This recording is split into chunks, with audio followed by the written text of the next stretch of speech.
This show is produced by the Hartman Media Company. For more information and links to all our great podcasts, visit hartmanmedia.com.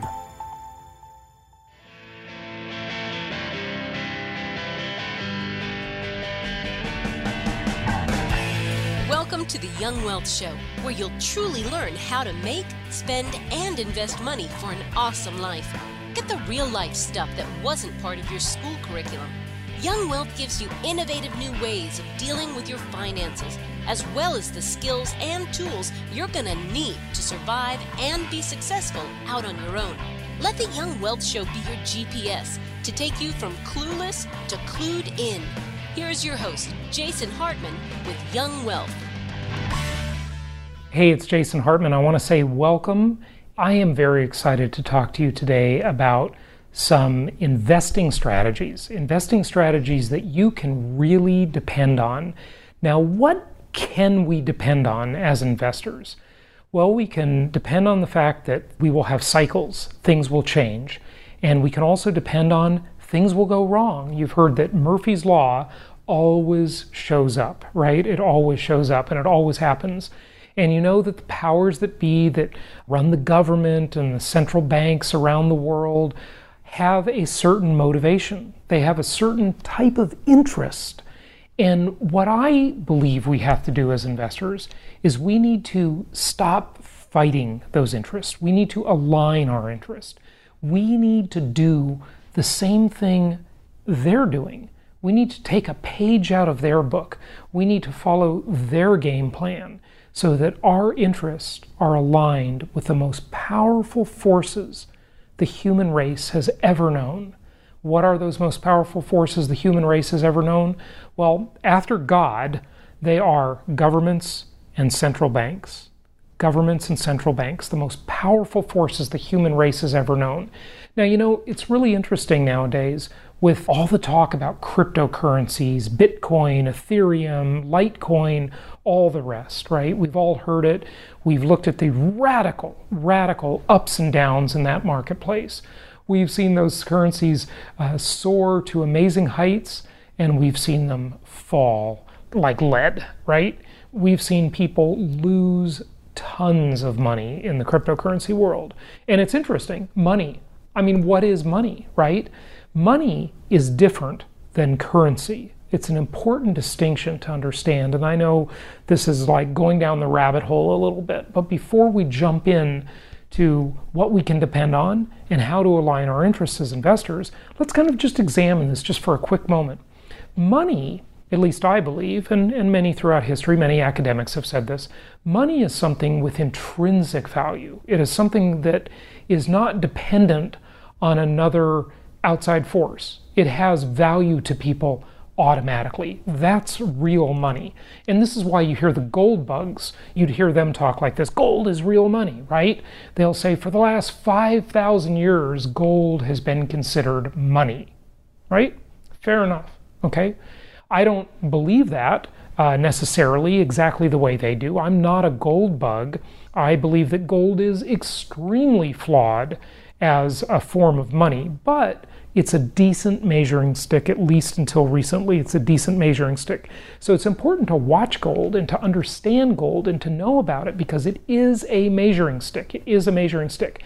And no matter where you go around the world, people will value gold, right? They'll also value silver.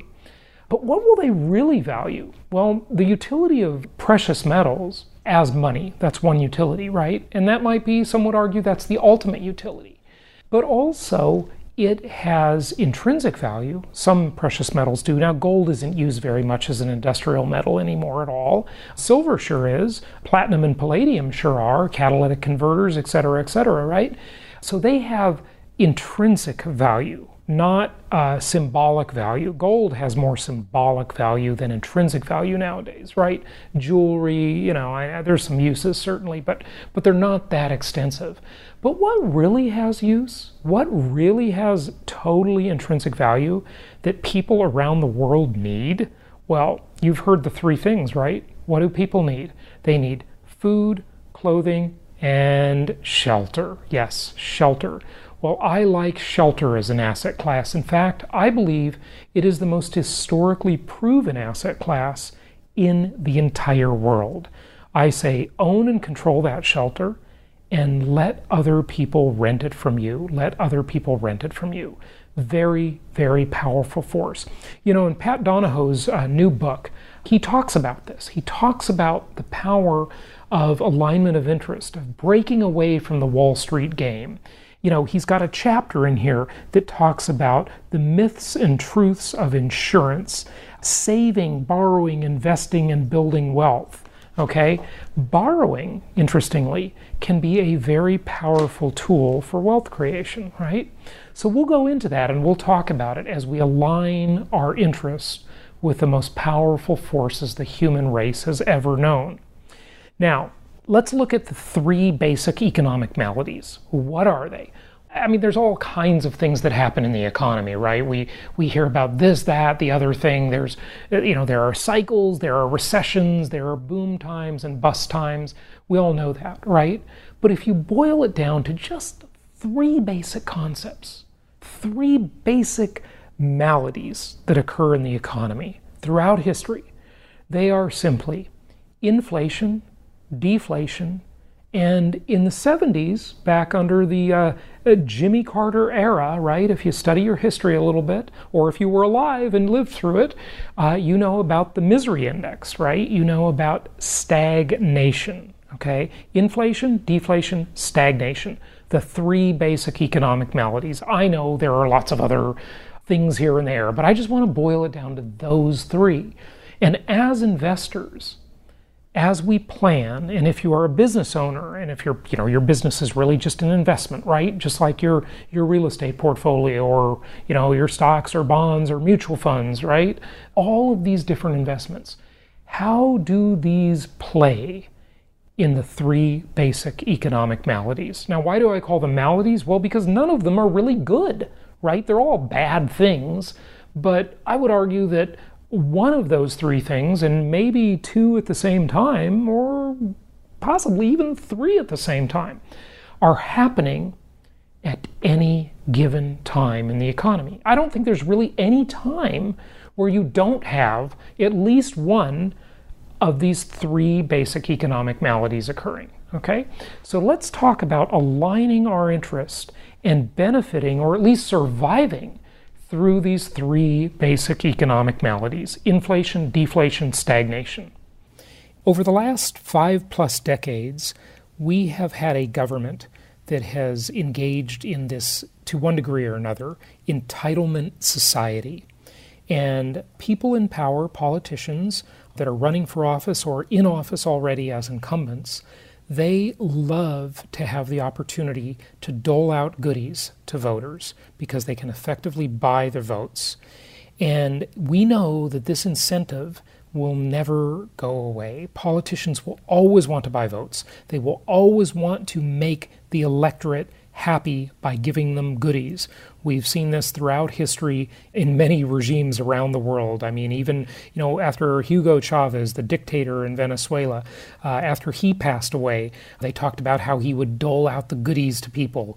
This is something that is just never going to change. It will always be a motivation. So why not align our interests and profit from that, right? Why not be an investor that is smart enough to, feel free to complain about the way things are because they're really messed up. I agree. I couldn't agree more.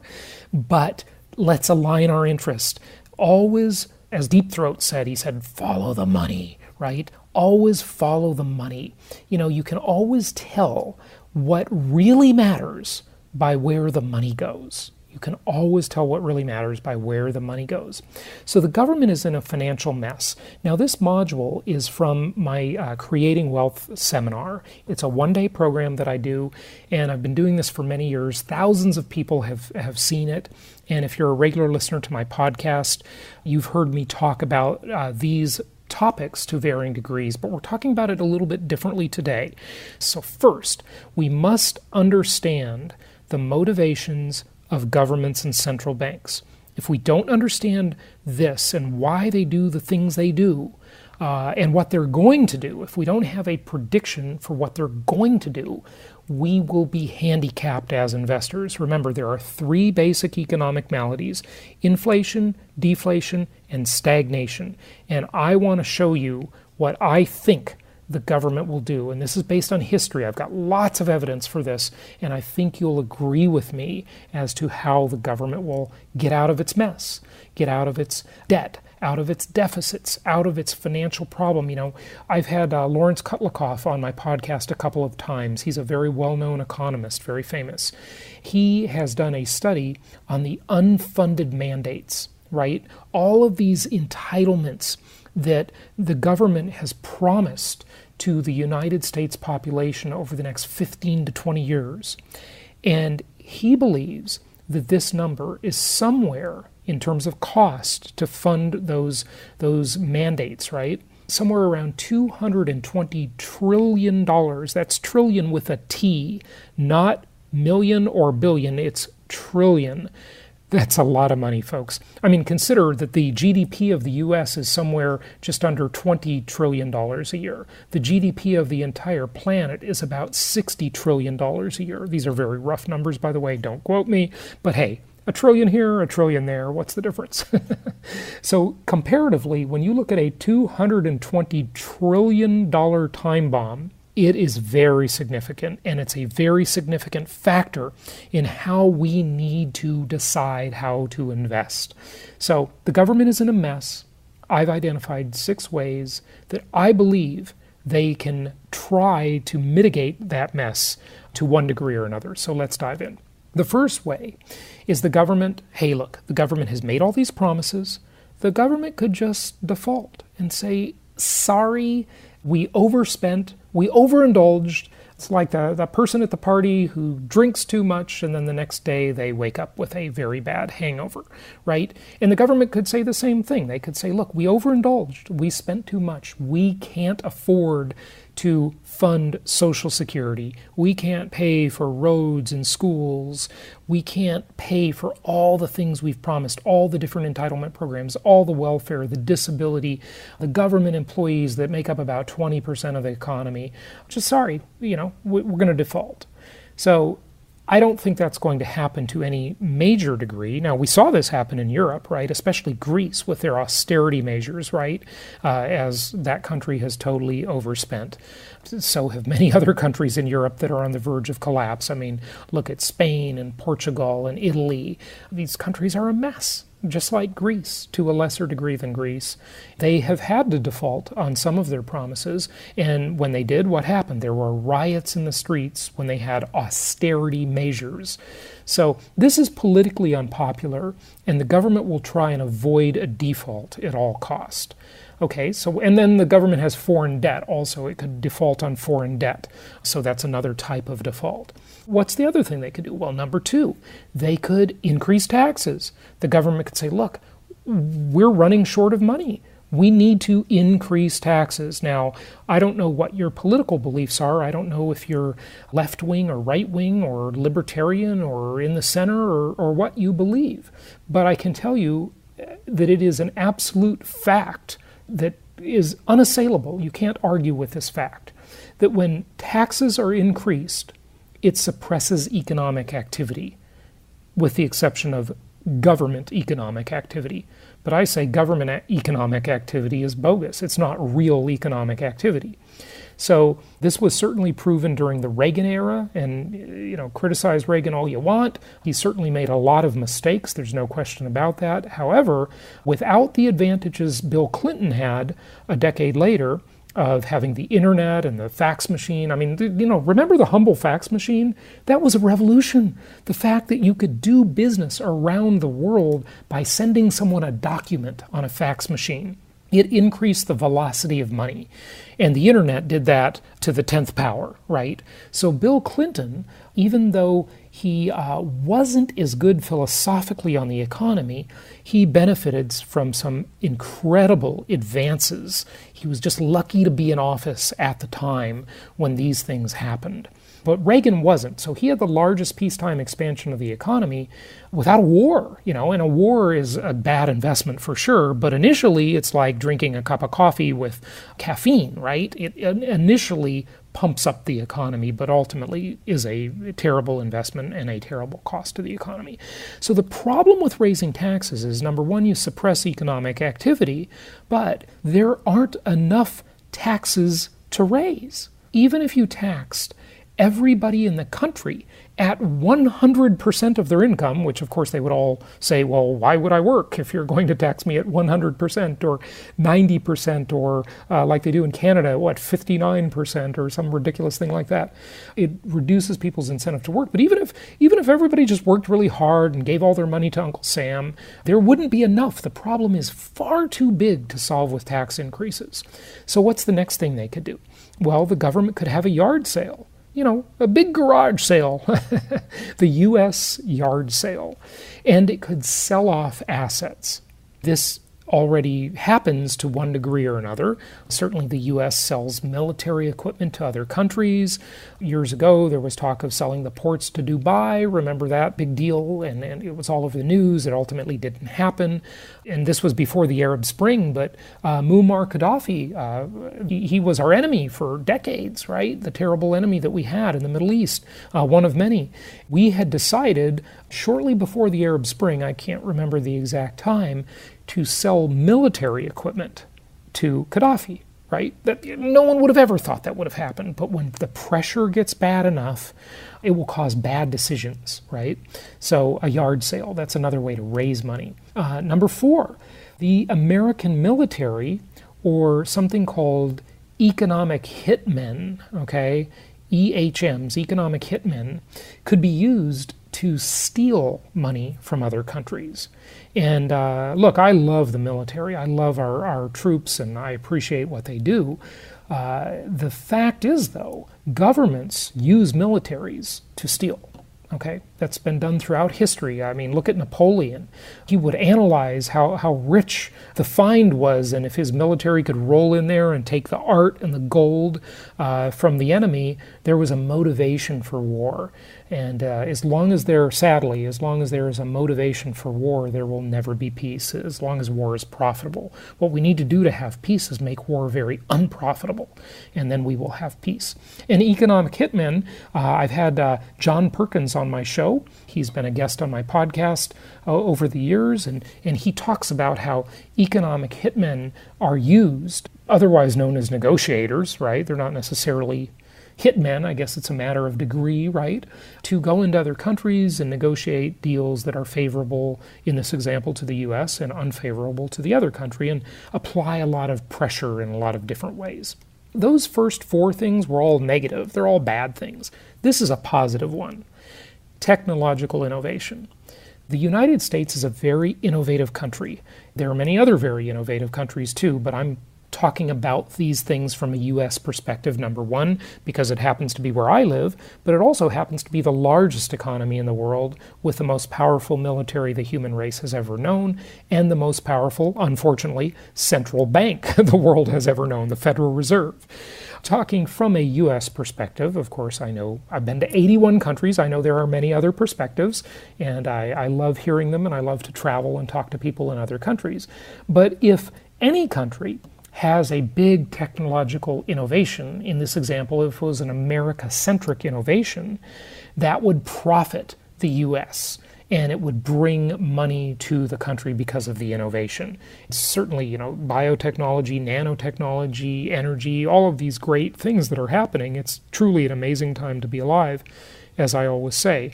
These are areas of great hope: artificial intelligence, self-driving cars, robotic surgery, all these incredible things that we are going to take advantage of, and we're already taking advantage of, are going to be truly amazing. So we'll see how that all pans out. That could be a very positive thing. The last thing, which I say is a positive thing if you follow my strategy, and that is inflate.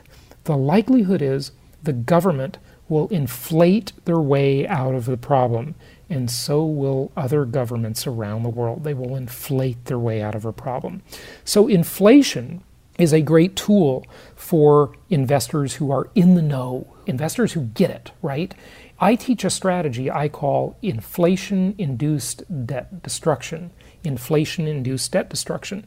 And this is a wonderful strategy. I pioneered this strategy along with a couple of other people, not in my field directly, but a charter financial analyst that I've had on my show many times, Dan Ammerman.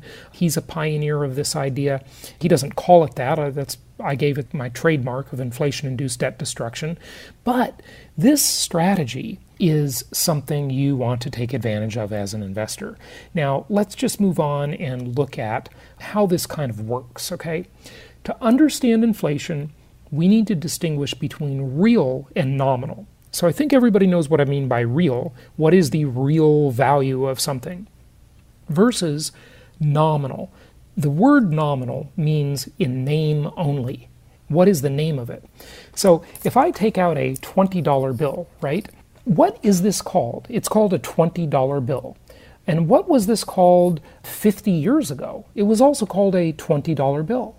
But the value of this $20 bill is significantly less than it was 50 years ago. So in other words, nominally, it's $20 in name only. But in real value, it's worth dramatically less than $20 after inflation has taken its toll. It's a much smaller real value. And we need to understand the difference between price and value, right? What do we get? What value do we receive versus what price do we pay? Now, inflation is this insidious hidden tax. It is a hidden tax. It's a form of taxation. Okay, that we get taxed in at least two ways by our government. We pay income taxes, we pay sales taxes, we pay all those types of taxes. But then after that, we pay another tax called the inflation tax, as inflation destroys the value of our savings, our stocks, our bonds, and thankfully, the value of my favorite four-letter word, debt. Debt. It destroys the value of debt, because we get to pay the debt back in cheaper dollars as the value of our money is inflated away over time. There was a cartoon character when I was a kid that taught me a lot about inflation and monetary policy.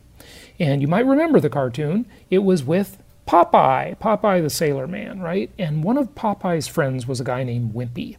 And Wimpy used to say what? Remember what he said? Do you remember Wimpy from the Popeye cartoon? He used to say, "I'll gladly pay you Tuesday for a hamburger today." See, Wimpy understood the time value of money because he wanted to get the hamburger today, and maybe it was a cheeseburger. I think it was a cheeseburger. "I'll gladly pay you Tuesday for a cheeseburger today." And he wanted to get the hamburger or cheeseburger today and pay later because he could pay back in cheaper dollars through inflation, right? So there's a funny illustration to remember it by.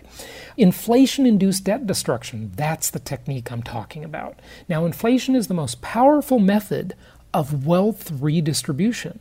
You might remember in the 2008 presidential election, there was a famous guy. I interviewed him on my podcast. He became famous, had 15 minutes of fame. His name was Joe the Plumber. Remember Joe the Plumber?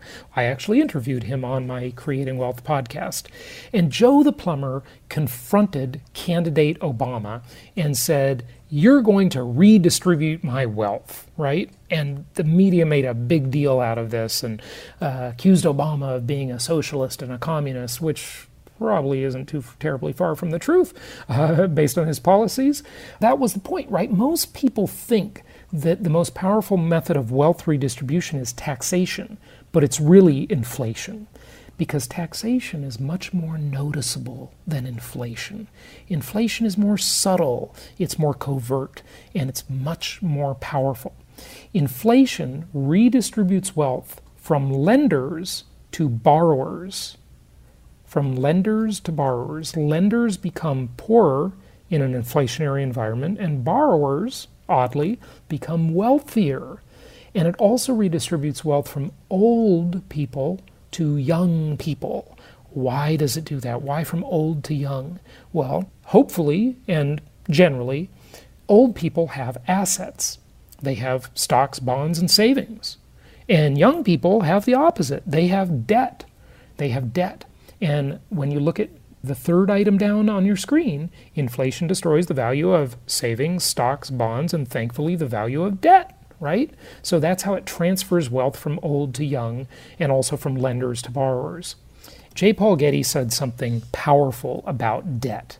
And J. Paul Getty was the world's first billionaire. He was the richest man in the world for quite a long time. And he said, if you owe the bank $100, that's your problem. If you owe the bank $100 million, that's the bank's problem. And what he's alluding to there, I think, is the power of debt and the power of leverage. Now, one of the reasons I like income property the best of any asset class, I believe it's the most historically proven asset class in the entire world. It is the most tax-favored asset in America, and taxes are the single largest expense any of us have in our lives. And it is the most debt-favorable asset, or the most debt-favored asset in the country, because you can get a lot of very high-quality, low-cost debt against income property. And over time, as we have inflation, and you saw that inflation is the business plan of every government on the planet and every central bank on the planet. Do you think you're going to change that? No, none of us are going to change that. So we need to align our interests with that and invest and take advantage of inflation-induced debt destruction. Thank you so much for listening. Please be sure to subscribe so that you don't miss any episodes. Be sure to check out the show's specific website and our general website, hartmanmedia.com, for appropriate disclaimers and terms of service. Remember that guest opinions are their own, and if you require specific legal or tax advice or advice in any other specialized area, please consult an appropriate professional. And we also very much appreciate you reviewing the show. Please go to iTunes or Stitcher Radio or whatever platform you're using and write a review for the show. We would very much appreciate that. And be sure to make it official and subscribe so you do not miss any episodes. We look forward to seeing you on the next episode.